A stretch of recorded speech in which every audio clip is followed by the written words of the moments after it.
Sekarang mari kita belajar lebih dalam lagi mengenai editable mesh. Pertama, saya akan buat dulu satu buah box di dalam top viewport. Ya, seperti ini.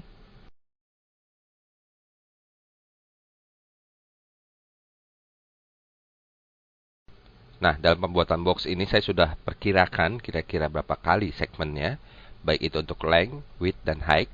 Mungkin saya akan tambahkan sekitar 3 buah pada setiap segmennya ya.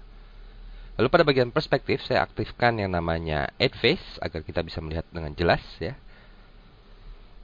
Oke, saya maximize. Nah, mengconvert atau merubah suatu objek, Anda tahu bahwa objek ini masih berupa box ya. Kalau kita masuk ke dalam modify, itu terdapat 2 buah cara. Pertama adalah dengan cara memakai modifier, lalu pilih mesh editing dan edit mesh. Ya, sama kita mempunyai selection pada bagian editable mesh ya. Atau ini saya buang dulu. Kita bisa mengklik kanan pada bagian box, lalu milih convert ke editable mesh. Ya, di sini juga ada editable patch, poly dan NURBS. Kita akan mencoba editable mesh. Nah, pada bagian editable mesh, Anda tahu juga bahwa kita mempunyai selection. Misalkan seperti vertex, ya, ini vertex. Saya akan coba dulu di bagian vertex, di mana kita bisa melihat ya, titik-titik vertex yang ada. Bisa saya pilih bagian sini misalkan. Lalu saya bisa memanipulasinya dengan cara mengklik kanan, lalu pilih move misalkan. Anda lihat saya bisa tarik dia ke atas atau turunkan ke bawah. Ya, mengambil satu vertex ini saja. Lalu apalagi yang ada di dalam vertex ini? Anda bisa lihat di bagian bawah sini. Ya, terdapat berbagai macam pilihan. Mungkin saya akan coba yang namanya chamfer. Chamfer mungkin saya akan rotate dulu ya, agar lebih jelas Anda melihatnya. Chamfer ini kalau saya tambahkan, misalkan begini. Nah, Anda lihat ya bahwa dia menambahkan titik-titik vertex yang baru dengan menggunakan chamfer.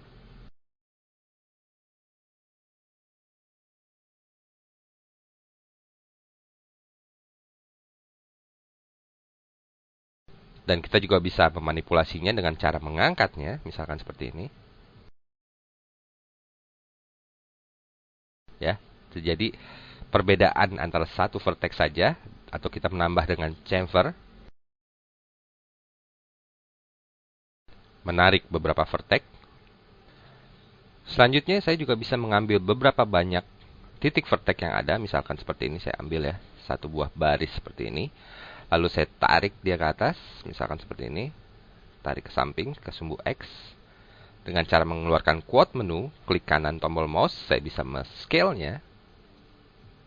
Seperti ini misalkan. Ya.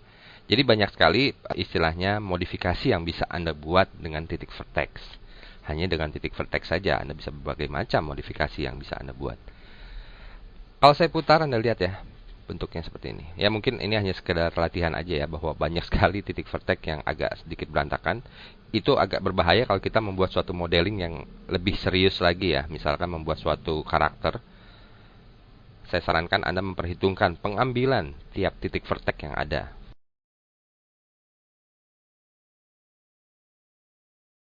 Nah, untuk chamfer, kalau Anda tahu bahwa Anda perhatikan ya, di bagian chamfer tuh ada kotak chamfer atau tombol chamfer, ataupun ada yang namanya slide out, slide in ya, sliding in, sliding out. Jadi kita menambah titik chamfer dengan cara menambahkan angkanya, atau bisa dengan cara mengklik.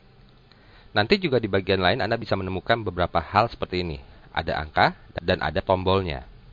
Misalkan saya memilih salah satu, taruhlah titik di sini ya, titik vertex. Lalu saya ambil chamfer seperti ini, sama saja ya. Saya Ctrl Z.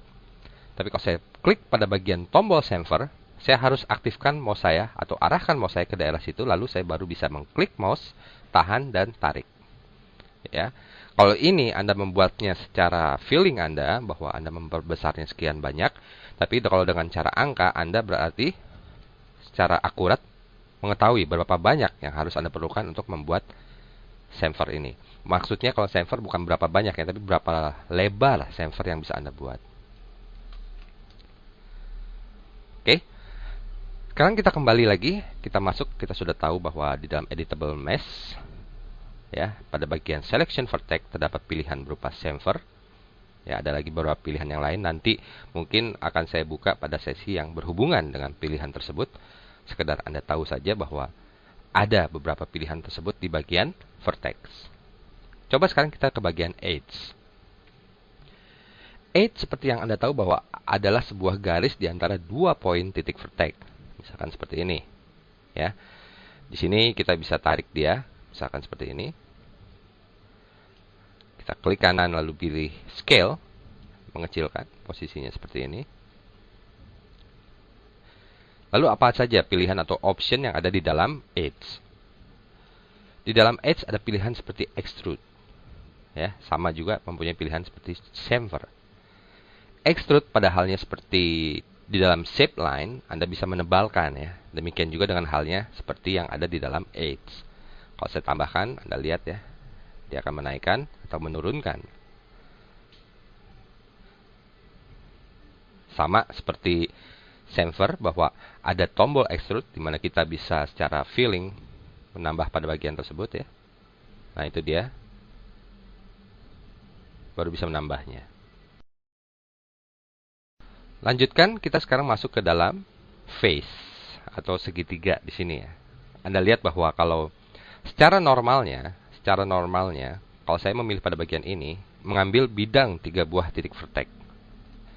Tapi Anda lihat bahwa di bagian atas ini, ya, terdapat lebih dari 2 buah bidang segitiga seperti yang biasa, yang normalnya. Karena apa? Karena di sini sudah diberikan chamfer, ya. Misalkan saya pilih 1, 2, 3 buah bidang face. Di dalam face ada apa? Sama, ya. Di sini juga ada extrude, dan tambahan bagi Anda bahwa di sini juga terdapat bevel. Bevel itu seperti apa? Kita akan coba extrude dahulu. Mungkin saya akan memilih bagian sini, ya. Lalu saya extrude dia ke atas. Saya bisa extrude dia ke dalam, ya, jadi sehingganya membuat sebuah lubang. Lalu dengan bevel, nah ini dia, membesarkan dan mengecilkan.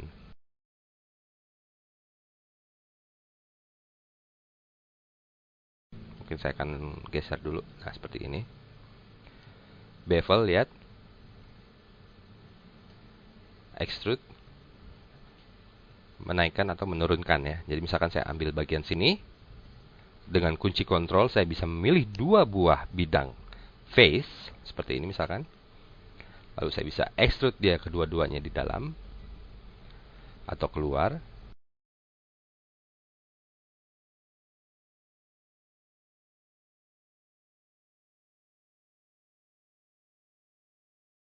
Nah, dalam pembuatan model, kadangkala Anda tahu bahwa ketika saya mengekstrudnya, ini saya Ctrl Z dahulu, ya.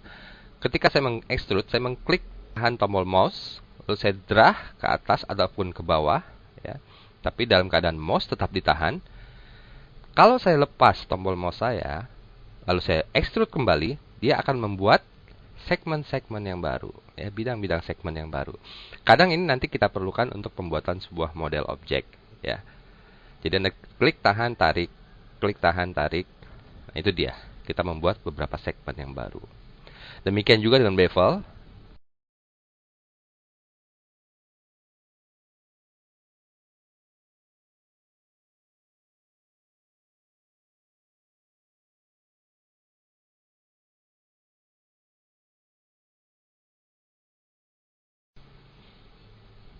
Selanjutnya dengan polygon. Polygon kita memilih satu bidang, ya, seperti ini. Pada bagian yang normal, polygon akan memilih istilahnya satu buah persegi panjang ataupun box, ya. Tapi pada bidang yang tidak normal pun, polygon bisa berupa segitiga. Seperti ini. Ya, atau berbentuk seperti ini. Persegi 5, ya. Tergantung bidang yang Anda pilih, itulah yang diambil oleh polygon. Misalkan saya akan mengambil pada bagian sini, ya. 2 buah bidang ini dengan kontrol, kunci kontrol saya tekan, lalu saya memilih bidang yang baru. Anda lihat di bagian bawahnya terdapat pilihan extrude juga, ya. Dan bevel. extrude lagi. Itu yang bisa Anda lakukan dengan menggunakan polygon. Ya. Kalau dengan menggunakan elemen berarti Anda memilih semua bagian yang ada. Anda tahu dengan polygon tadi saya telah mengextrude beberapa kali sehingga membentuk segmen-segmen yang baru ya. Jadi saya bisa mengambil bagian sini, bisa mengambil lagi bagian sini, bisa mengextrude-nya kembali ke atas misalkan.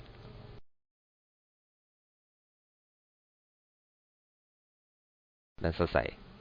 Mungkin Anda berpikir ini bentuk apa gitu, tapi dari sinilah kita nanti akan belajar membentuk sebuah objek yang pasti ya. Mungkin Anda merasa bahwa kok bentuknya kasar ataupun tidak halus. Tapi yang pasti di sini bahwa Anda jangan khawatir, ini hanya berupa bentuk dasarnya saja. Anda bisa menghaluskannya dengan menggunakan apa? Menggunakan Mesh Smooth. Saya aktifkan Subdivision Surface, lalu pilih Mesh Smooth. Masukkan iteration 2 misalkan. Lihat apa yang terjadi. Lumayan halus ya. Biarpun bentuknya masih asal-asalan di sini.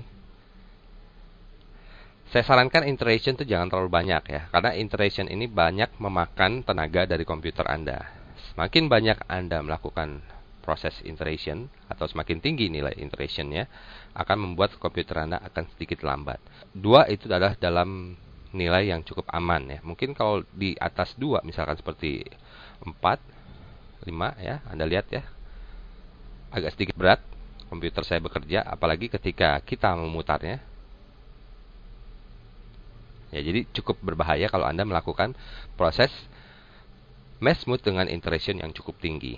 Sebaiknya Anda turunkan. Lalu bagaimana jika Anda ingin proses iteration-nya tinggi ataupun tingkat kehalusannya tinggi?